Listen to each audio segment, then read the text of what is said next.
From the Toronto Star, I'm Sabai Tazaz, and this matters.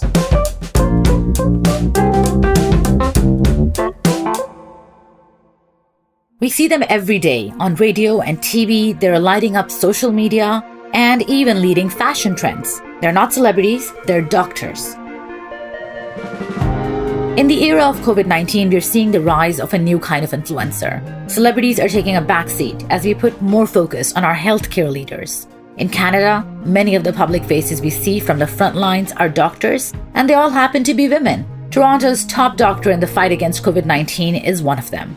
As Toronto's medical health officer, Dr. Eileen de Villa leads an organization of nearly 2,000 and has a task of looking after the health of almost 3 million people. As the public face of the city's handling of the coronavirus pandemic, we've been seeing a lot of her lately for the daily COVID-19 briefings. She's known for her calm, fact-based delivery of COVID-19 information, and her scarves have their own fan Twitter account. In today's episode, the Star's City Hall Bureau Chief David Ryder catches up with her from the front lines to speak about her life, her job, and the weight of the fight against COVID-19.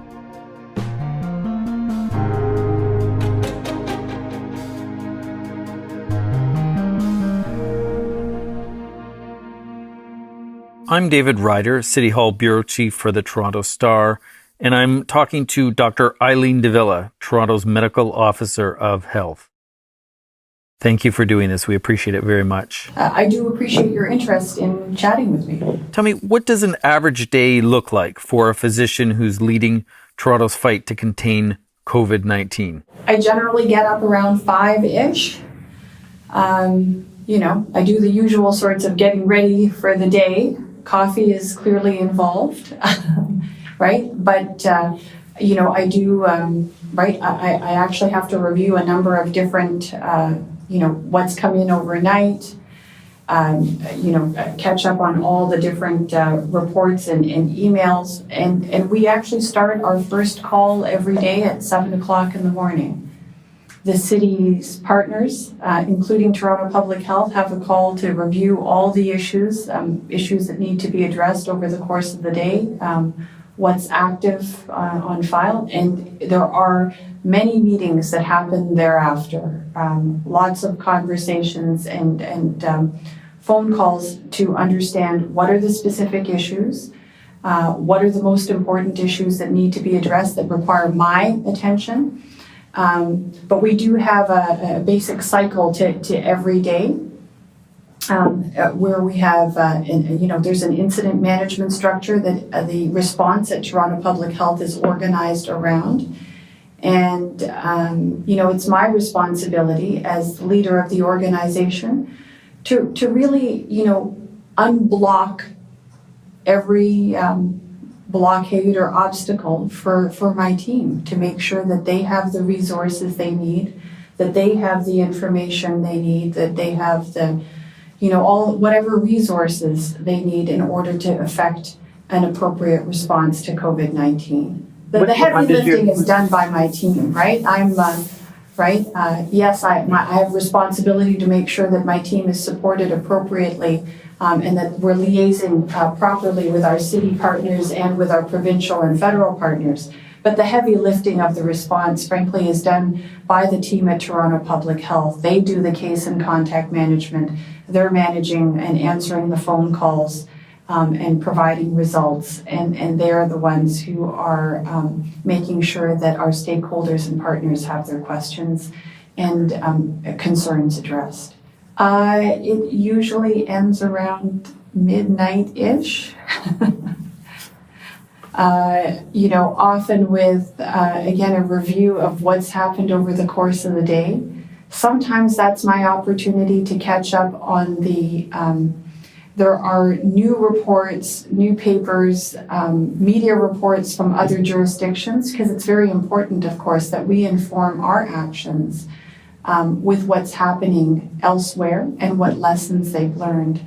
So I often find that that's the quiet point in the day when I can actually catch up on some of that reading. When did you realize that COVID-19, that this virus was going to be such a major challenge for Toronto? So, when the Chinese health authorities first reported this new pneumonia-like illness on December 31st to the World Health Organization, I will tell you that was my first, I wonder what's happening there. There were very early reports. We had no sense as to the size or scope of their, outbreak. We knew something was happening. But just given what we know about Toronto, right, we have a very diverse and a very mobile population, lots of travel internationally, including to many parts of China.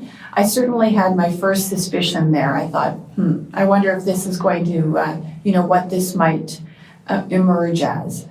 And then as we moved into early January, we provided a statement to the public by January the 7th, because of course December 31st, we're still in the, you're still in the midst of our holiday season, right? So it's, things sort of quiet down a little bit, I would say, in most city operations, including Toronto Public Health.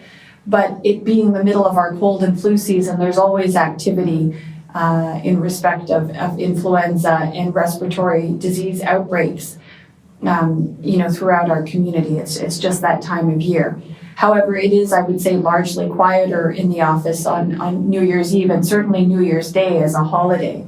But by the 7th of January, we were putting out statements to our public saying, we're aware that there's something happening, and reports of illness in Wuhan, China. Please know that we're watching this. And, as the virus was sequenced and as the case counts and the deaths continued to mount in that part of the world, and while travel was continuing, because there is a lot of travel back and forth, we knew that, this was something to keep an eye on. So we we organized ourselves into our incident management structure, which is a standard emergency response approach and a framework in order to organize the work to have an effective response. In your time here in Toronto, you've tackled issues including student nutrition and opioid treatment.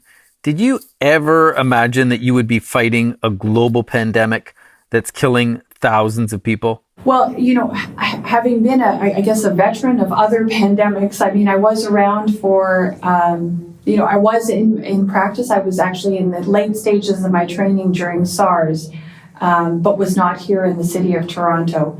Am a veteran of the 2009 influenza pandemic and certainly have dealt with more than my share of outbreaks over the course of my career. But I'm not sure that any of us had really anticipated, that this would happen. These are truly unprecedented circumstances. It is quite the challenge, but it is one, I think, that our preparation as public health and preventive medicine specialists, and particularly for us here at Toronto Public Health and the situations and circumstances and previous challenges that we have overcome, we are well suited to meeting those challenges. I know your husband's also a physician and you have, of course, a home and 3 teenage kids. How do you have a family life? How do you balance that with your marathon, all-consuming days? Well, I think at this point in time, right, it's not, people sort of talk about work-life balance, and frankly, just given the circumstances and given my responsibilities to the city, it's not what I would characterize as a balanced situation. My singular focus, of course, my family is always an important concern to me, but my primary focus for now has to be on serving the city and making sure that we do the very best we can in order to, reduce the loss of life, to preserve our healthcare system, and to manage as best as possible to minimize the social and economic disruptions associated with COVID-19. And while that is my professional obligation, right, given that I am a resident of Toronto, fundamentally I'm serving my family as well, right? The more effective we are able to respond to this outbreak, right, the better we are able to reduce that loss of life and to preserve healthcare and to minimize that social and economic disruption, both in the short term and the long term, the better is the city in which, my family and I call home. So there's FaceTime, there are phone calls, they do send me texts and memes they find funny, just to keep me entertained for sure. So I'm thankful to have, all these little technological devices and the ability to connect, sometimes, literally seconds at a time. But, it's not about the quantity, it's actually about the quality and knowing that, they're there. I've never doubted for a second that I have the full support of my family. And they know that even when I'm not there, I'll send them a little quick note just to say that I'm thinking of them. Now, Dr. de Villa, I don't have to tell you, you have massive responsibility on your shoulders. How do you handle the stress? Can you unwind? Is it possible? Yeah, I would say that, time to unwind completely is hard to come by. But, I'm a very, very fortunate individual. I consider myself incredibly lucky. I have a fabulous network of people on whom I can lean for support at any time. From folks here at Toronto Public Health, colleagues throughout the city, provincial counterparts, my family, a really fabulous network of friends. They too are skilled at using the available technological communications means available to us. I get texts pretty regularly and messages of support from that very valuable support network that I consider myself so lucky to have. And, as well, I think that, the larger public health community has also, lent their support. So I do have regular opportunities to connect with others of us in the field who are going through the same circumstances. So, and of course, I try to provide that same support to others. I mean, I'm not the only one who is, sacrificing or carrying this burden. I want to know, how do you warn Torontonians about the dangers of COVID-19, the real dangers, without scaring them into just paralysis? What I'm thinking about is that, over the last 3 years, right, that I've had the privilege of holding this position, I've spent, quite a bit of time trying to establish a connection, right, and a relationship. I do see the 3 million residents of this city as that's my patient. They are my patients, every last one of them. And, in the practice of medicine, including public health medicine, I find what makes for the best relationship is, and to be able to deliver, important information in a productive and effective manner is, straight communication that's clear, transparent, and honest. And of course, full of empathy, right? I think the people of Toronto need to know how very much we do care about their health status and how much we feel the professional and ethical obligation to serve them well. What keeps you up at night? Or are you so exhausted that that's never a problem? To pick up on my earlier point, right? These are all all 3 million people of this city I view as my patients. And, I have a very strong feeling of obligation and commitment to them. And when you know what the circumstances are, that people will get sick, they are getting sick, and people are dying from this disease. And I look at my colleagues in healthcare who are worried they're watching very carefully what's happening in other jurisdictions. And they know, that healthcare systems in other parts of the world and other cities are being overwhelmed. And I think about the social and economic disruption, right? At the end of the day, this is all about people, right? So what we just heard yesterday from our provincial counterparts, what the current projections are in respect of the impact of this disease.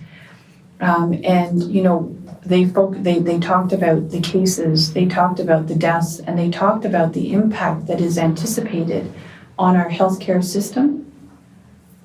And that still doesn't take into consideration the longer term impacts on our society and on our economy, and then what impacts that has on health for the people of this city. And in the case of our Ontario colleagues, our provincial colleagues, they clearly have to think about it at a provincial level. My focus obviously would primarily be for Toronto, but of course I care about the rest of the province as well. And, you know, those aren't just numbers, right? At the end of the day, it's not just about numbers. Every single one of those numbers actually connects back to a person and a member of our community, right? Somebody's family member, somebody's friend, somebody's neighbor. And for me as a medical professional, over and above that, the healthcare workers who are being directly impacted and who are trying to manage in some very what they anticipate may be some very trying circumstances. Many of those are people that I trained with, that I know personally as well. But they too are, you know, somebody's mother or father or brother or sister, neighbor or friend. So at the end of the day, this all comes down to people, people of the city, people of our community. And, you know, it's that sort of thing, right? And you know, the making sure that we're doing everything we can to reduce that loss of life and to minimize and mitigate the impact on healthcare and to try to mitigate the social and economic disruptions. Those are the kinds of things that keep me up at night. But you're right, at a certain point you have to let the brain sort of shut down and get some rest, right? So that you can come back at it with a clear mind and focus, you know, on the task at hand. Last year, you were part of a successful fight to reverse cuts to funding for Toronto Public Health. Where do you think we would be now in this fight if those provincial cuts had actually gone ahead? You know, at this point, when it comes to that, you know, yes, you're quite right. There was, some activity last year in respect of funding. But at this point, our singular focus is on responding to COVID-19. And, you know, I am grateful to our provincial counterparts for the support that they've given us to this response, both in terms of their collaboration and as well in terms of the resources that they are making available in order to respond effectively. I think what will be interesting on a go-forward basis is that hopefully as we put this, you know, this chapter behind us, right? And once this outbreak is something that is in the history books, as it were, it'll be interesting to see how we work together as a broad system, right?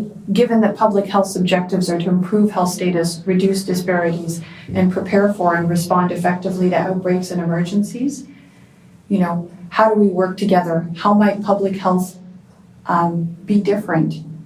What will be the health status issues that we'll be addressing? How will we be addressing disparities in health status? And what sorts of activities will we be engaging in order to ensure that we're able to prepare for and respond effectively to outbreaks and emergencies? Now, I have to ask about your scarves that you always wear, and some attention has been paid to them. Have you always worn them? Why do you like those scarves so much? Yeah, you know, I don't know always. I can say that for sure, probably in the last 10 years, I've been a regular wearer of scarves. You know, I think it makes for a great accessory. It also happens to be incredibly practical.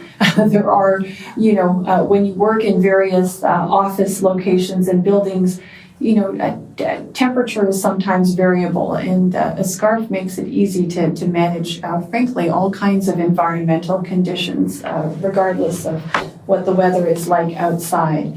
But for me, the scarves are also, each one of them holds a memory for me. Many of them have been given as gifts over the years.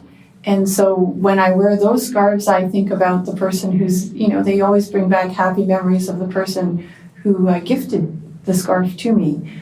Other scarves I've picked up, I've been very fortunate to be able to travel a fair amount over the course of my life. And so sometimes the scarves are mementos of, various vacations and travel, memories that I have.